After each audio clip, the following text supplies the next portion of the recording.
What's going on, everyone? Just the Buzz here. If you're new to the channel, I make daily Charlotte Hornets content, so if that interests you, make sure you go ahead and hit that subscribe button down below. In today's video, if you cannot tell by the thumbnail or title, we'll be talking about how the Charlotte Hornets lose the tankathon against the Detroit Pistons. And it was unfortunate because the Pistons are missing Cade Cunningham, and that's probably like their best player. And I know we're missing Gordon Hayward, I know we're missing Dennis Smith Jr., but it's one of those games where, and LaMelo played well, so you really can't even say, oh, he's not fully healthy.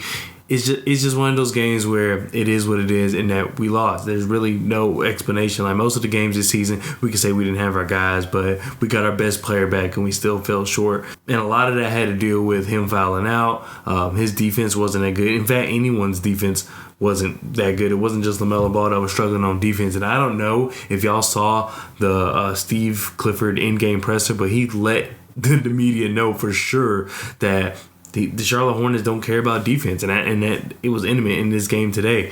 Bogdan Bogdanovic had a great game.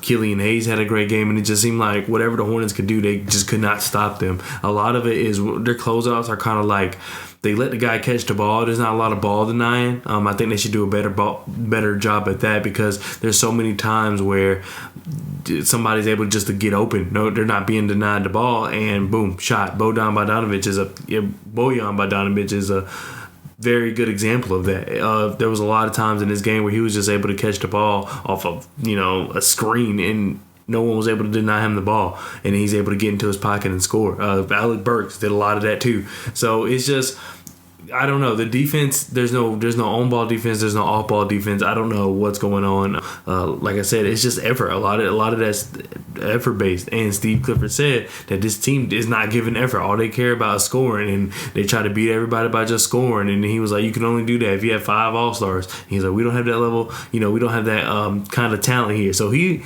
really let the team know, like.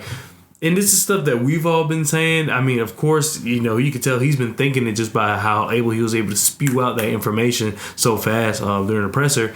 But this is something we've been talking about. This team just lacks effort, and I'm not really mad at this game. I mean, at the end of the day, we get closer to Victor or Nick Smith Jr. or Edmond Thompson or Scoot Henry, whoever. But I am happy for that. But just overall, I would want to see if we lose a game, I would rather lose it us giving our best effort. We just lose. The team just stinks. But to just, I don't know, not care. And the reason that's a problem is because when we were decent, last 2 years when we had Miles Bridges, we still played that way. So you're playing like you played that way then when we were actually kind of decent, and you're playing that way now. And it's just like, when does that kind of culture change? And what Steve Clifford did tonight, that's something that could start it. I mean, if anything, if someone hates it, they can complain and get traded, and then boom, we start a new culture. I don't know, but that's where it starts, is just holding these players accountable. That is literally the beginning of building a team that really wants to play and really wants to go out there and win. But like I said, LaMelo Ball, he had a great game offensively. He made some amazing passes. He does, like I said, he looks quick, so he looks healthy for once.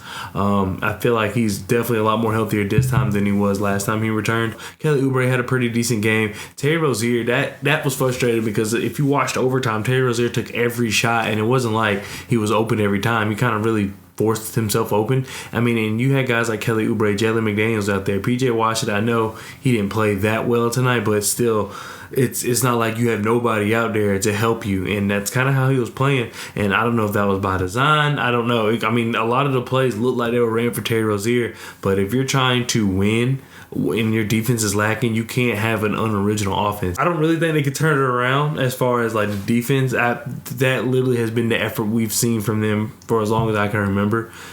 So I don't think that's going to change much. So I mean, in reality, I think we just wait for the trades to start. I know today, well, I'm recording this like 30 minutes before 12 a.m. So tomorrow or December 15th, that's when people can start getting traded. A lot of players can start getting traded, people who just signed on to their new teams and whatnot. So maybe from now until February, we'll be losing some players here and there, but I feel like something really needs to change. You know me, I always say that if change really needs to start in the front office. However, I don't see that happening anytime soon. But anyway, that does it for this video. Thank you so much for watching, and I'll see you guys next time. Peace.